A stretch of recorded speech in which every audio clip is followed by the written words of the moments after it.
akhirnya saya simpulkan bahwa di buku saya ini bahwa ijazah Jokowi tidak ada.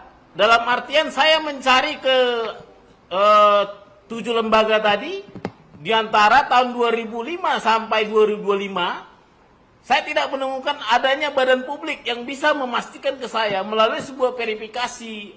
Baik, terima kasih Mas Refli. Terima kasih buat semua ya.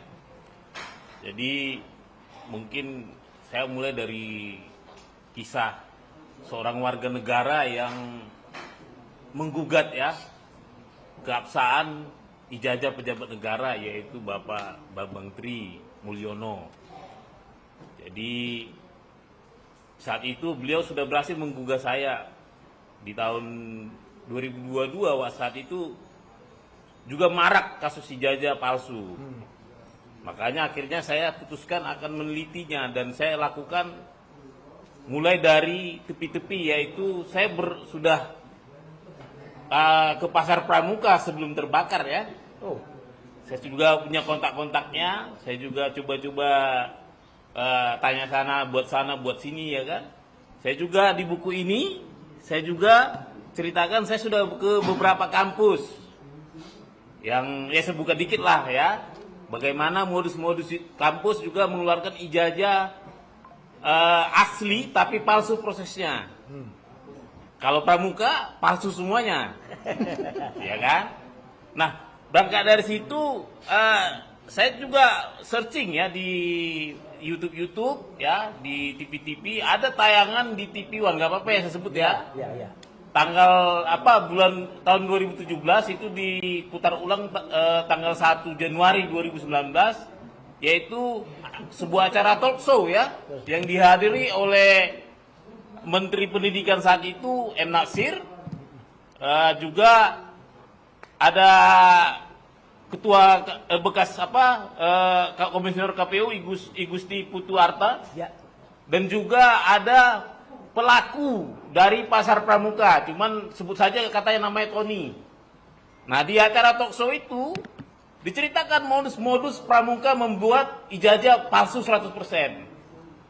Dan saya pikir-pikir, saya pelajari beberapa modus-modus mereka. Ada yang saya menarik dijadikan hipotesis saya, yaitu ternyata tak perlu ijazah asli pun bisa dipakai untuk melamar kepala daerah, bisa dipakai untuk melamar calon legislatif, bisa bahkan mungkin presiden. Dalam hati saya waktu itu begitu. Akhirnya saya putuskan, hipotesis saya adalah saya harus membuktikan bahwa ijazah ini ada atau tidak ada dengan mengikuti alur pikir komisioner KPU saat itu. Dan akhirnya ya saya teliti ya dengan mengikuti pola-polanya, dengan melakukan pendekatan kebijakan publik ya, karena memang saya S2 S3-nya berbasis kebijakan publik. Saya ikuti undang-undang kepemiluan, undang-undang kearsipan. Saya teliti, saya tanya semua dari KPUD Kota Surakarta, Lembaga Kearsipan Kota Surakarta, KPUD DKI, Lembaga Kearsipan DKI, KPU Pusat, ANRI, dan Setnek. Dan 7-7-nya sepakat mengatakan tidak pernah melakukan yang namanya klarifikasi terhadap hubungan antara fotokopi ijazah terlegalisir yang dikasih ke saya, yang dimiliki mereka, terhadap sumber aslinya. Saya mau tidak sebut ijazah asli, tapi sumber aslinya. Mereka sama sekali tidak pernah melakukan hal itu. Dan uniknya lagi, justru sumber asli yang dikasih ke saya, yaitu fotokopi ijazah terlegalisir berstempel basah, dinyatakan tidak ditemukan oleh KPU Kota Solo tahun 2005 dan KPU Kota Solo tahun 2010. Bahkan di KPU Pusat juga pada amar putusan KI Pusat menyebutkan bahwa pada saat komisioner KIP Pusat pemeriksaan setempat, mereka tidak menemukan yang namanya fotokopi terlegalisir berstempel basah. Dan juga saya juga dari kesaksian-kesaksian kami di persidangan di bawah sumpah, komisioner KPU Kota Solo juga bersumpah di saat itu menyatakan bahwa mereka tidak pernah melakukan yang namanya klarifikasi.